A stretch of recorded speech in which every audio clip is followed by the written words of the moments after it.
평양이 발칵 뒤집혔습니다. 김일성 군사대학 출신의 천재 공작원이 15년간의 충성을 버리고 체제를 배신했기 때문입니다.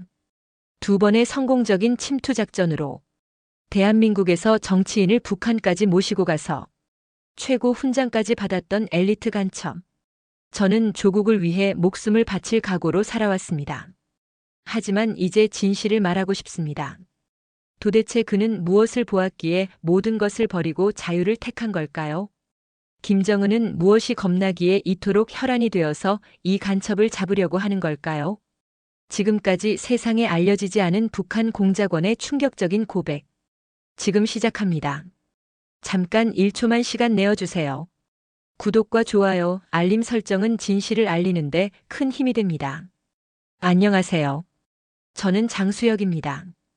북한 대남 공작부에서 15년간 복무했던 전 공작원이었습니다. 여러분은 아시나요? 남파 공작원이 되기 위해서는 남한 말투, 문화, 신분을 모두 완벽하게 습득해야 한다는 것을. 그런데 이 모든 것을 누구에게 배울까요? 바로 남한 사람에게서 배웁니다. 납치된 남한 사람들과 함께 생활하며 10개월 동안 철저히 교육시키는 거죠. 심지어 평양 산중턱에는 터널을 뚫어 만든 가짜 서울 거리가 있습니다. 청와대, 한식집, 백화점, 지하철역까지 완벽하게 재현해놓고 실전 훈련을 시키는 곳이죠. 하지만 그 모든 완벽한 준비도 한 가지는 가르쳐주지 못했습니다. 바로 진실을 마주했을 때의 충격을요. 모든 것은 고등학교 2학년 겨울부터 시작되었습니다. 저는 평양 고등학교에서도 단연 돋보이는 학생이었습니다. 수학, 물리는 물론 체육에서도 1등을 놓친 적이 없었죠. 키 175의 근육질 몸매, 거기에 총명한 두뇌까지. 평범한 고등학생이었던 저는 어느 날 학교를 찾은 노동당 간부들을 만나며 인생이 180도 바뀌었습니다. 당시 당에서는 1년이라는 긴 기간 동안 고등학생들을 대상으로 용모, 성적, 사상 등을 고려해 공작원 교육생을 선발했다고 합니다. 이러한 모든 과정을 전부 통과한 저는 그때까지만 해도 이 과정이 공작원 선발 과정이라고는 상상도 못했습니다. 당시 제가 다니는 고등학교에서 5명의 아이들을 선발해 데리고 갔던 간부는 나중에 알고 보니 군당 조직부 간부과 지도원이었습니다. 너는 조국을 위해 특별한 일을 할 수 있는 인재다. 어느 날 갑자기 나타난 정체불명의 남자가 이렇게 말했습니다. 일주일 후 저는 짐 하나 없이 집을 나섰습니다. 부모님께는 특별 장학생으로 선발되어 평양의 다른 학교로 전학 간다고만 했죠. 그게 가족과의 마지막 이별인 줄도 모른 채 말입니다. 도착한 곳은 평양 외곽의 비밀시설. 전국에서 선발된 300명의 또래 청소년들이 모여 있었습니다. 모두 저처럼 뛰어난 성적과 체력을 자랑하는 아이들이었죠. 첫날부터 지옥 같은 훈련이 시작되었습니다. 새벽 4시 기상 15kg 배낭을 메고 산악지대 10km 완주. 그것도 걸어서가 아니라 뛰어서 말이죠. 공작원에게 체력은 생명이다. 너희가 적지에서 살아남으려면 보통 사람의 3배는 강해야 한다. 교관의 차가운 목소리가 새벽 산 공기를 가르며 울려 퍼졌습니다. 저는 그때까지 훈련이라는 게 뭔지 몰랐습니다. 아니, 정확히 말하면 그게 훈련이 아니라 생존을 위한 몸부림이었다는 걸 나중에야 깨달았죠. 첫 번째 충격은 밤 훈련이었습니다. 왜 밤에만 훈련하는 거냐고. 간단하다. 너희가 활동할 시간이 밤이기 때문이다. 교관의 말에 소름이 돋았습니다. 저희는 매일 밤 12시부터 새벽 4시까지 15kg짜리 배낭을 메고 산악지대 10km를 뛰어야 했어요. 걷는 게 아니고 처음부터 끝까지 뛰는 거죠. 외부와 완전히 단절된 밀봉 교육 아래 남한 침투를 위한 혹독한 훈련을 받기 시작했습니다. 건물에서 맨몸으로 뛰어내리는 훈련까지 했습니다. 한 달이 지나자 300명 중 50명이 탈락했습니다. 그 친구들이 어디로 갔는지는 아무도 말해주지 않았습니다. 두 번째는 수영 훈련이었는데 이건 정말 죽을 뻔했습니다. 8km를 2시간 30분 안에 완주하지 못하면 탈락이다. 저수지에 텐트를 치고 한 달 동안 살면서 평영만 연습했어요. 그런데 이게 보통 평영이 아닙니다. 머리를 물 위로 내밀고 소리 없이 헤엄쳐야 하는 거예요. 물보라라도 튀면 즉시 들킬 수 있으니까요.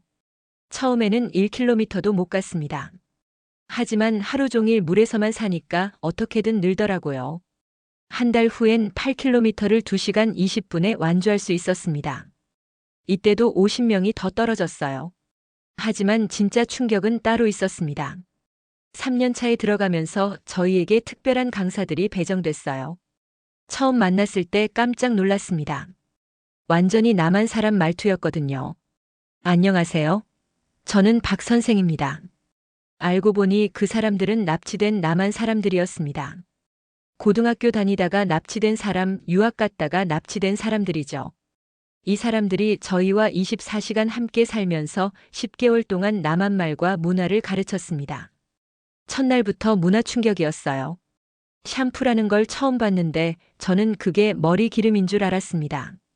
그래서 머리에 발랐더니 거품이 나는 거예요. 너무 당황해서 밤새 머리를 감았죠. 박 선생이 웃으면서 말했습니다. 이건 머리 감는 거야. 기름이 아니고. 하지만 진짜 무서운 건 따로 있었어요. 저희는 매일 남한 뉴스를 봐야 했습니다. 편집된 게 아니라 실시간 뉴스 말이에요. 드라마도 오락 프로그램도 모조리 외워야 했어요. 야구라는 스포츠는 북한에서는 접해본 적도 없는 스포츠인데 야구 선수 이름까지 다 외워야 했습니다. 왜냐하면 남한 사람들과 자연스럽게 대화하려면 이런 걸 다 알아야 하거든요. 가요 프로그램도 마찬가지였어요. 연예인 이름, 유행하는 노래, 심지어 광고 문구까지 다 암기해야 했습니다. 뿐만 아니라 적의 말과 문화를 배우는 적구와 교육을 하며 남한의 노래와 연예인, 심지어는 사투리까지 입에 익도록 매일 암기했습니다. 그런데 정말 소름 돋는 건 마지막 실습이었어요. 10개월 교육이 끝나면 평양 용성구역 산중턱으로 갑니다. 거기에는 거대한 터널이 있는데 안에 들어가면 완전히 남한 거리를 재현해놨어요. 한식집, 다방, 슈퍼마켓, 지하철 개찰구, 양장점, 극장, 심지어 은행까지 촬영 세트장을 완벽하게 재현했죠. 그리고 그 안에서 일하는 사람들도 전부 남한 사람들이었어요. 가짜 돈을 주고 실제로 생활해보라고 했습니다. 다방에 가서 커피를 시키고 아가씨한테 당신도 한잔 하실래요? 이런 말도 연습했어요. 이화여대 나온 여자가 다방 아가씨 역할을 했는데 그 사람이 말했습니다. 자연스럽게 해야 돼. 조금이라도 어색하면 바로 들통나. 일주일 동안 그 가짜 서울에서 살면서 모든 걸 점검받았습니다. 말투가 어색한지 행동이 이상한지 돈 계산하는 방식이 다른지 하나하나 다 체크당했어요. 마지막엔 서울 시내 모형까지 봤습니다. 건물들을 실제 크기로 축소해서 만든 거대한 모형이었어요. 청와대, 남산타워, 명동. 밀차를 타고 돌아다니면서 다 외웠습니다. 그렇게 10년이 지났을 때 300명 중 인간 병기가 된 저 혼자만 남았습니다. 어떤 친구들은 훈련 중에 다쳤고 어떤 친구들은 견디지 못하고 포기했어요. 어떤 친구들은 그냥 사라졌습니다. 이런 충격적인 스케일의 훈련 과정 속에서 제가 실전 임무에 투입되기까지 걸린 교육 기간은 무려 10년에 달했습니다. 저는 살아남았지만 그때는 몰랐어요. 진짜 지옥은 이제부터 시작이라는 걸 말입니다. 드디어 그날이 왔습니다. 10년 훈련을 마치자마자 첫 임무가 떨어졌어요. 그런데 이게 보통 임무가 아니었습니다. 조장동무, 이번 임무는 특별하다. 당서열 19위에 해당하는 인물을 데려와야 한다. 과장의 말에 온몸이 얼어붙었습니다. 당서열 19위면 노동당 정치국 후보위원급으로 북한에서도 손꼽히는 고위층이라는 뜻입니다. 그 인물이 누군가요? 리순복 동지다. 15년 전 난파되어 지금까지 잠복해 있다. 75세 할머니였습니다. 15년간 남한에서 잠복해 있던 여간첩. 그런데 만약 그 할머니가 진짜 전향했는지 아직 확인되지 않았습니다. 만약 배신했다면? 그럼 처리하고 와라. 차가운 명령이었습니다. 75세 할머니든 모든 배신자는 용서하지 않는다는 뜻이죠. 침투 루트는 제주도였습니다. 남포항에서 출발해 3박 4일간 공해상을 항해했어요. 겉보기엔 평범한 어선이었지만 밤만 되면 고속정보다 빠른 속도로 질주했습니다. 제주도 서귀포 보목동 해안. 새벽 2시 반잠 수정을 타고 해안 1km 전방까지 접근한 후 스쿠버 다이빙으로 상륙했습니다. 산에 장비를 묻고 옷을 갈아입은 후 첫 번째로 한 일이 뭘까요? 산을 내려와 택시를 탄 거예요. 동명백화점까지 가주세요. 그때 느꼈던 긴장감을 지금도 잊을 수 없습니다. 10년간 훈련받았지만 진짜 남한 사람 앞에서 말하는 건 처음이었거든요. 택시기사가 알아듣는 순간 아, 성공했구나 싶었어요. 백화점에서 한국제 양복을 사입고 설렁탕집에서 밥을 먹었는데 정말 맛있더라고요. 북한에서는 상상도 못할 양과 질이었습니다. 솔직히 말하면 남한의 발전상을 보고 엄청난 충격을 받았습니다. 백화점의 화려함, 자동차로 가득한 거리, 풍족한 음식들. 북한에서 배운 것과는 완전히 달랐어요. 혹시 우리가 잘못 알고 있는 건 아닐까? 하는 생각이 스쳐 지나갔습니다. 순간 자수를 고려해 보기도 했어요. 하지만 곧 정신을 차렸죠. 평양에 계신 부모님과 형제들이 떠올랐거든요. 내가 배신하면 가족들은 어떻게 될까? 그동안 받아온 사상 교육도 강하게 작용했습니다. 이 모든 것은 미제의 허상이다. 남한 인민들은 여전히 고통받고 있다. 그때는 그게 올바른 선택이라고 믿었어요. 하지만 진짜 임무는 이제부터였습니다. 서울로 올라와 동작구 대방동을 찾았어요. 리순복 할머니가 살고 있는 곳이었죠. 할머니, 평양에서 손님이 오셨습니다. 접선 암호를 건네자 할머니 얼굴이 싹 변했습니다. 드디어 데리러 왔구나. 그런데 할머니가 한 말이 충격적이었어요. 조국이 많이 변했겠지? 네. 내가 여기 있는 15년 동안 조국은 얼마나 발전했을까 늘 궁금했단다. 할머니는 진짜로 북한이 남한보다 잘 살 거라고 믿고 있었습니다. 15년간 남한에서 살면서도 말이에요. 두 번째 임무는 더 위험했습니다. 당시 유명한 인사들을 포섭하는 거였어요. 북에서 왔어. 김정은이 보냈어. 우리와 손잡고 통일 운동 해보자. 하지만 대부분 거절했어요. 어떤 사람은 당장 신고하겠다고 협박하기도 했고요. 6개월간의 활동을 마치고 강화도를 통해 복귀했습니다. 리순복 할머니와 함께였어요. 할머니는 일주일간 평양에서 VIP 대접을 받았습니다. 김정은도 만나고 노동당 입당식도 정식으로 치렀죠. 저는 임무 완수 일주일 만에 불렸습니다. 장수혁 동지. 그날 받은 게 공화국영웅 칭호와 국기 훈장이었습니다. 27살에 받은 최고 훈장이었어요. 북한에서 이 나이에 이 훈장 받은 사람은 아마 저뿐일 겁니다. 시상식장에서 고위 간부들이 줄지어 악수를 청했고 특별 아파트와 승용차까지 배정받았습니다. 조국의 영웅이다. 모든 게 달라졌어요. 대우도 시선도 미래도. 그때는 정말 자랑스러웠습니다. 내가 조국을 위해 목숨을 바친 보람이 있다고 생각했죠. 하지만 이 모든 게 착각이었다는 걸 깨닫는 데는 오래 걸리지 않았습니다. 진짜 조국의 모습을, 진짜 인민들의 삶을 보게 되면서 말이죠. 그 화려한 훈장이 얼마나 허무한 것인지 알게 되는 건 아직 몇 년이 더 남은 일이었습니다. 지금 돌이켜보면 그때가 제 인생에서 가장 순수했던 시절이었던 것 같아요. 아직 진실을 모르고 살았던 마지막 순간들이었으니까요. 첫 번째 임무 성공 후 모든 게 달라졌습니다. 공화국영웅 칭호를 받자마자 특별 대우가 시작됐어요. 그리고 무엇보다 최고 지도부의 신뢰를 얻었습니다. 장수혁 동지는 우리의 보배다. 당 간부들 사이에서 제 이름이 회자되기 시작했어요. 27살에 이런 대우를 받는 사람은 정말 드물었거든요. 그리고 1년 후 두 번째 임무가 떨어졌습니다. 이번엔 더 복잡했어요. 남한에 잠입해 있는 공작원을 찾아서 북한으로 데려오라는 거였죠. 이번엔 다르다. 상대방이 진짜 전향했는지 확실하지 않다. 과장의 말에 긴장이 됐습니다.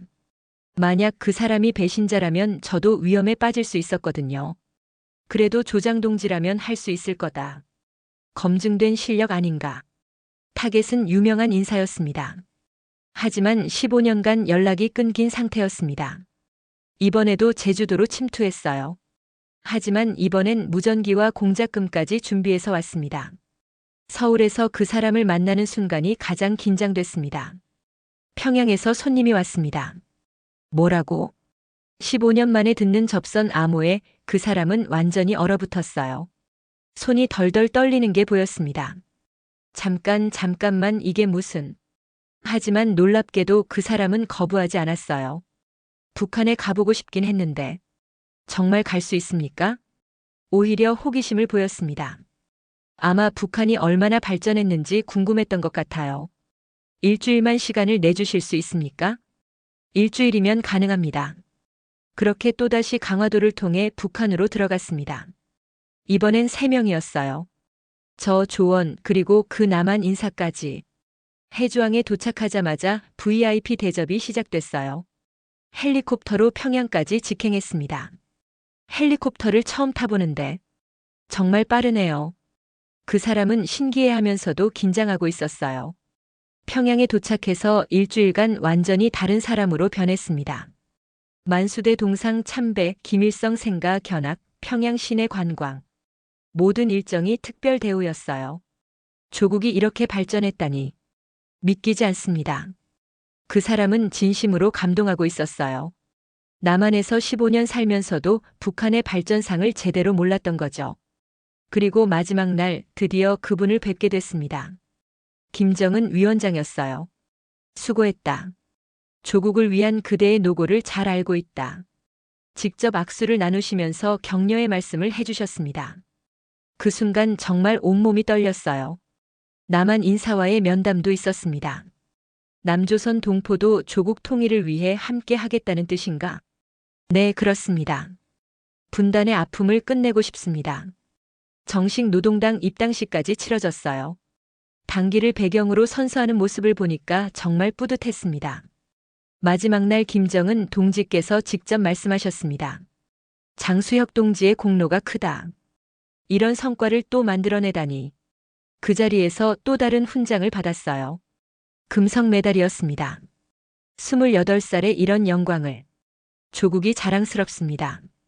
그 남한 인사는 공작금과 무전기 그리고 특별 임무를 받고 다시 남한으로 돌아갔습니다. 조국 통일의 그날까지 열심히 활동하겠습니다. 마지막 인사를 나누며 강화도에서 헤어졌어요. 평양으로 돌아온 저는 완전히 다른 대우를 받게 됐습니다. 당 중앙위원회에서 직접 연락이 왔어요. 특별회의 참석 요청이었습니다. 장수혁 동지는 이제 우리 조직의 핵심이다. 부부 장급들과 같은 자리에 앉게 됐어요. 28살의 말이죠. 전용 비서까지 배정받았고 평양 최고급 식당 출입도 자유로워졌습니다. 하지만 그때는 몰랐어요. 이 모든 영광이 얼마나 허망한 것인지, 진짜 조국의 모습이 어떤 것인지 전혀 알지 못했습니다. 오히려 더 큰 자신감에 가득 찼죠. 나는 조국의 영웅이다.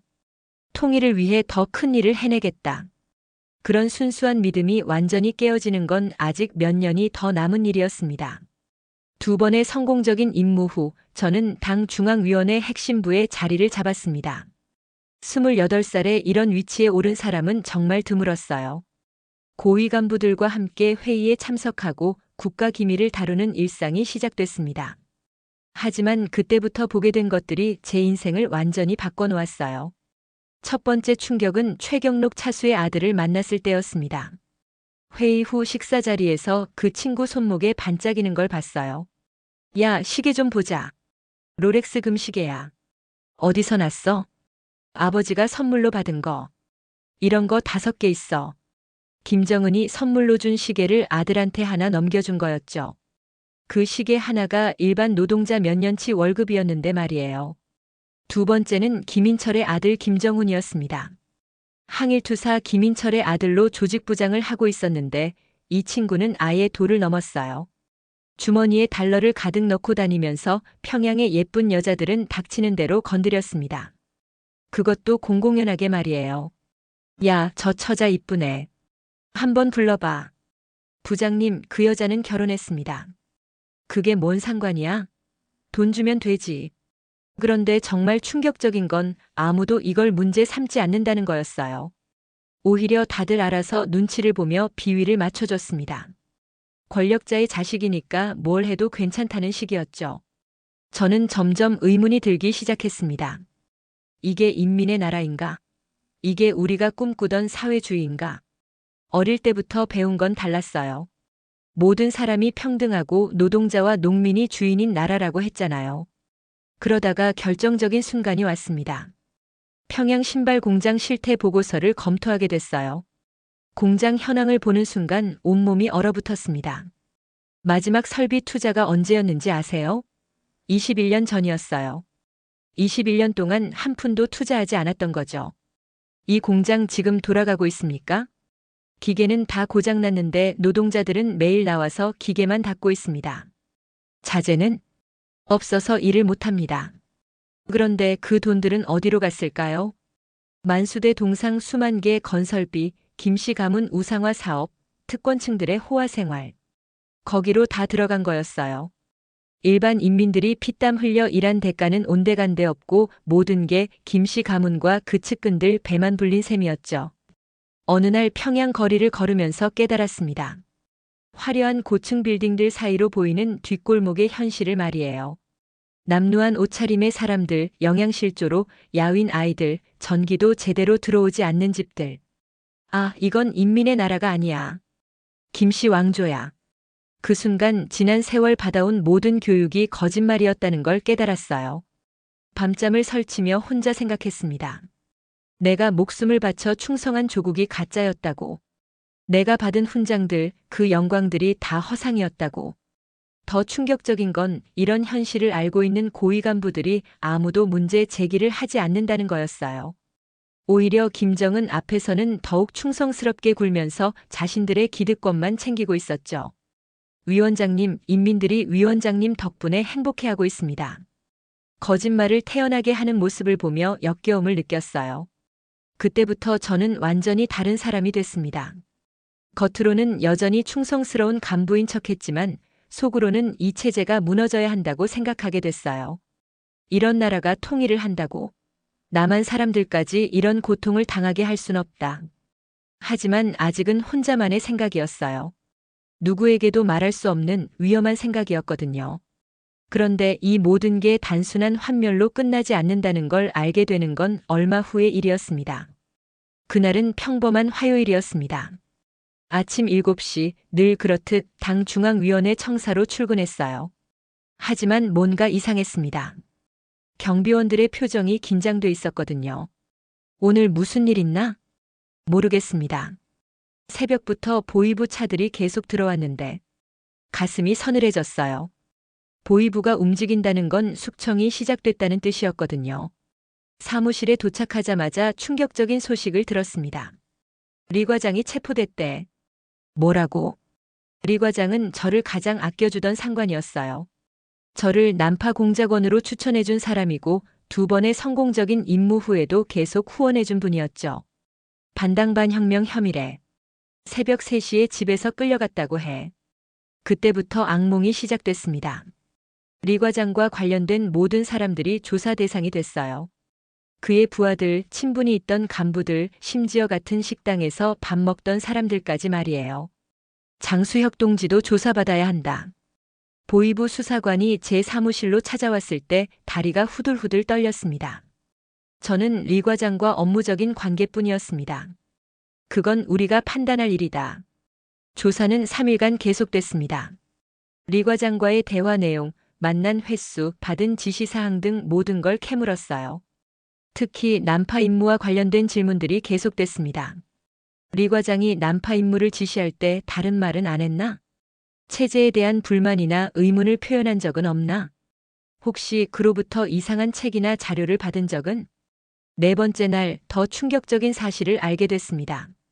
리 과장이 남조선 정보기관과 내통했다는 증거가 나왔다. 수사관의 말에 온몸이 얼어붙었어요. 만약 그게 사실이라면 제가 수행한 모든 임무가 노출된 거잖아요. 장수혁 동지도 이용당했을 가능성이 높다. 하지만 고의성이 있었는지는 더 조사해봐야겠군. 그날 밤 잠을 이룰 수 없었습니다. 리 과장이 정말 배신자였을까? 아니면 누군가의 음모였을까? 어쨌든 중요한 건 저도 이제 의심받는 처지가 됐다는 거였어요. 북한에서 한번 의심받기 시작하면 끝이에요. 무죄를 증명하는 건 불가능하거든요. 오히려 더 의심받을 뿐이죠. 일주일 후 결정적인 순간이 왔습니다. 장수혁 동지 재조사를 위해 산골 시설로 이동해야 한다. 산골 시설이라는 건 정치범 수용소를 완곡하게 표현한 말이었어요. 한번 들어가면 나올 수 없는 곳이죠. 언제 출발입니까? 이틀 후다. 그 전에 업무 인수인계를 끝내라. 그날 밤 저는 중대한 결심을 했습니다.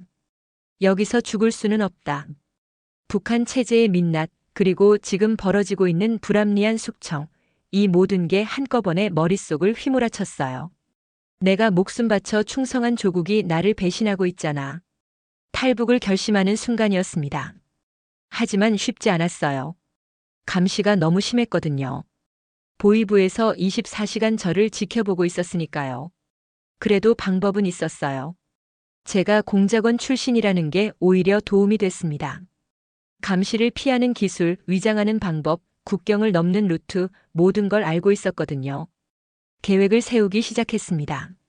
첫째, 산골 시설로 가기 전에 도망치는 것. 이게 마지막 기회였어요. 둘째, 중국까지 가는 루트 확보. 두만강 상류의 허술한 지점을 이용하기로 했습니다. 셋째, 중국에서 한국까지 가는 방법. 하지만 가장 큰 문제가 있었습니다. 가족들이었어요. 제가 도망치면 부모님과 형제들이 어떻게 될까요? 3대가 멸족당할 수도 있었어요. 그 생각을 하니 가슴이 미어졌습니다. 하지만 달리 방법이 없었어요.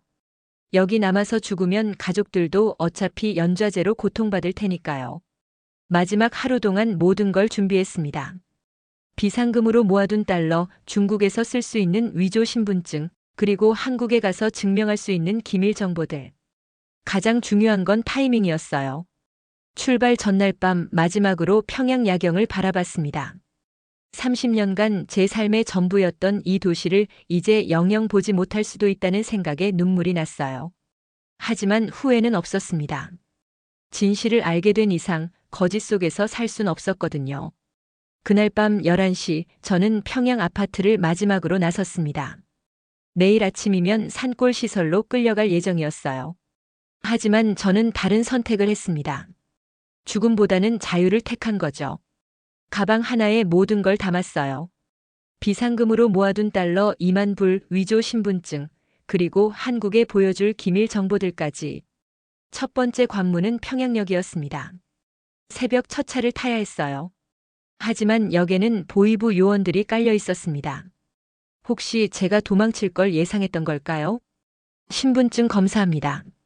가짜 신분증을 내밀면서 심장이 터질 것 같았어요.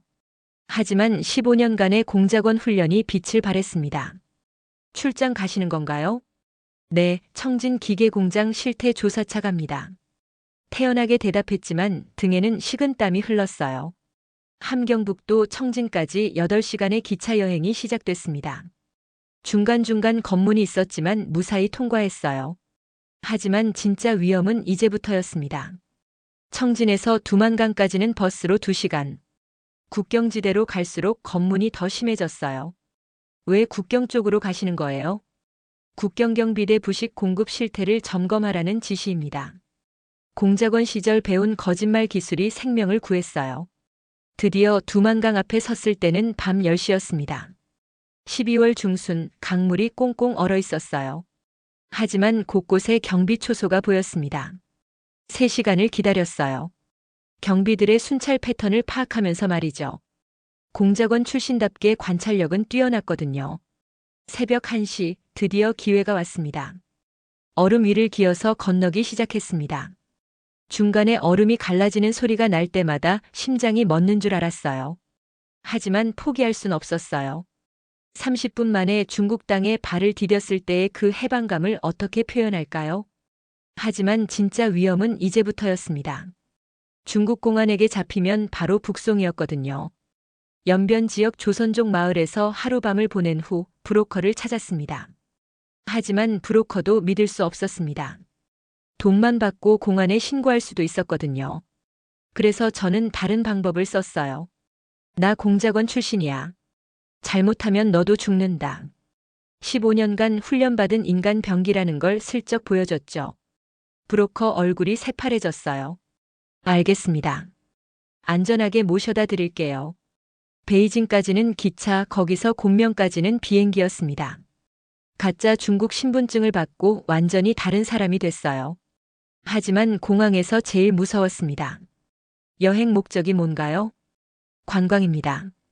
중국어를 완벽하게 구사할 수 있어서 다행이었어요. 공작원 훈련 때 배웠거든요. 곤명에서 국경을 넘어 미얀마로 다시 태국까지. 이 과정에서도 몇 번 위험한 순간이 있었어요. 미얀마 국경에서 군인들이 수상해한다거나 태국 입국할 때 서류 검사가 까다롭다거나. 하지만 매번 공작원 시절 익힌 순발력과 대응력으로 위기를 넘겼습니다. 드디어 방콕의 한국 영사관 앞에 섰을 때 다리가 후들후들 떨렸습니다. 저는 북한에서 온 탈북민입니다. 보호를 요청합니다. 영사관 직원이 환하게 웃으며 오시느라 고생 많았다고 말했습니다. 드디어 인천공항에 발을 디뎠습니다. 30년간 적국이라고 배워왔던 대한민국 땅의 자유인으로 서게 된 거죠. 공항에서 만난 국정원 직원이 말했습니다. 환영합니다. 이제 자유롭게 사실 수 있어요. 그 말을 듣는 순간 눈물이 쏟아졌어요. 하지만 진짜 어려운 건 이제부터였습니다.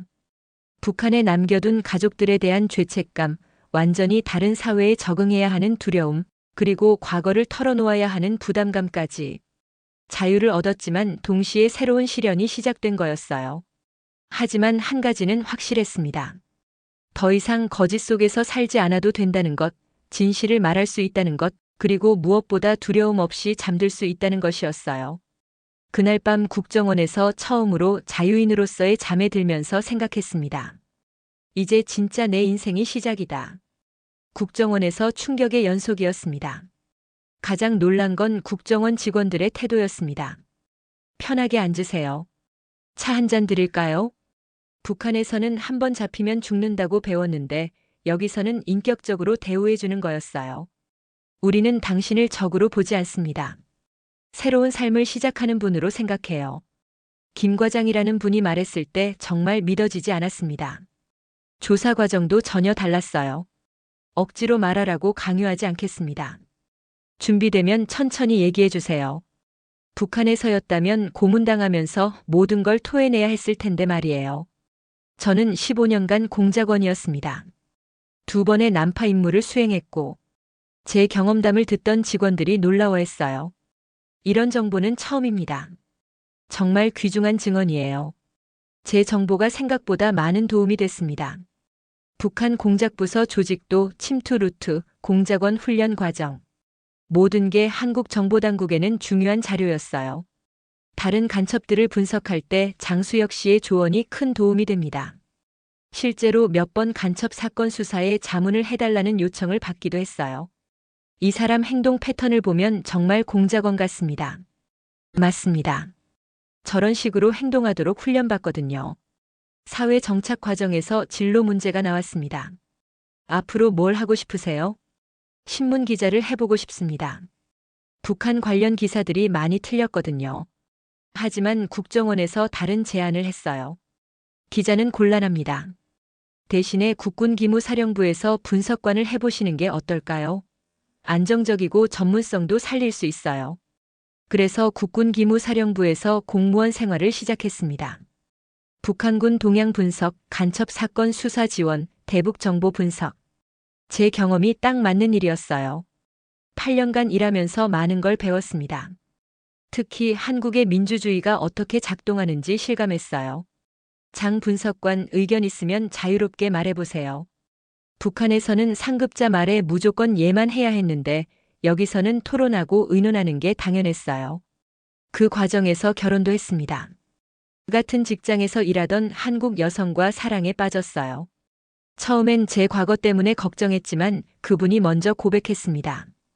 과거는 중요하지 않아요. 지금의 당신이 좋아요. 결혼식 날 눈물이 났어요. 진짜 가정을 이룬다는 게 이런 기분인지 처음 알았거든요. 8년 뒤에는 국가안보전략연구원에서 책임연구위원으로 일했습니다. 북한 전문가로서 정책 제안도 하고 언론 인터뷰도 하면서 사회적 역할을 찾아갔어요. 장수혁 박사님의 분석은 항상 정확해요. 동료들의 인정을 받으면서 자신감도 생겼습니다. 종로구에 위치한 북한대학원 대학교에서 석사와 박사학위도 받았어요. 북한 공작원 양성 시스템에 관한 연구라는 논문을 썼는데 제 경험을 학술적으로 정리한 거였죠. 실제 경험자가 쓴 논문이라 의미가 크네요. 지도 교수님이 격려해 주실 때 정말 뿌듯했습니다. 현재는 대북 전략 컨설팅이라는 회사를 운영하고 있어요.